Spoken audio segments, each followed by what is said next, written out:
তুই কি মানুষ? এই যে এসএসসি পরীক্ষা ফেল করলি তুই তুই এই সমাজে মুখ দেখাতে পারবি? কেন মুখ দেখাতে পারবো না? কেন আমার মুখে কি কেউ গোবর লাগাই দিয়েছে যে আমি মুখ দেখাতে পারবো না? গোবর লাগার প্রশ্ন তো এখানে আসতেছে না, এখানে আসতেছে মান সম্মানের প্রশ্ন। মান সম্মানটা কি এটাই তো বুঝলাম না।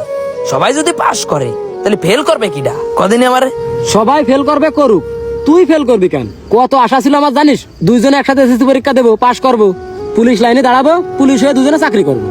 এখন তুই তো ফেল করে বসে থাকলি, তুই কি পুলিশ হতে পারবি? পুলিশ না হতে পারে আসামি হব। তুই পুলিশ হবি?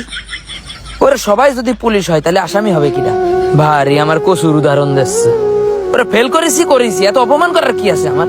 ওরে অপমান কি করতেছি? তুই এখন তুই কি করে খাবি? আমি পাশ করেছি, ভালোটা রেজাল্ট করেছি, যে কোনো জায়গায় ভালোটা চাকরি করে খাতে পারবো। তুই কি করে খাবি? সমাজে তোর কোনো মূল্যই নেই।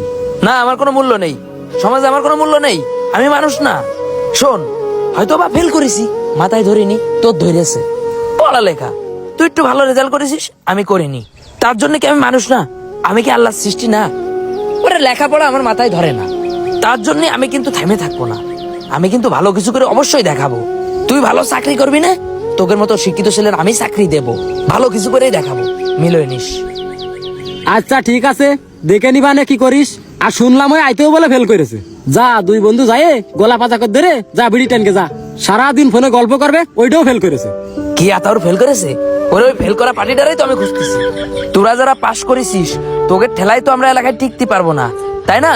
এখন এই ফেল করা পার্টিগুলোর নিয়ে আমি এমন কিছু করে দেখাবো যে তোগের মতো পাস করা পোলাপান আমাদের পিছনে ঘুরবে চাকরির জন্য।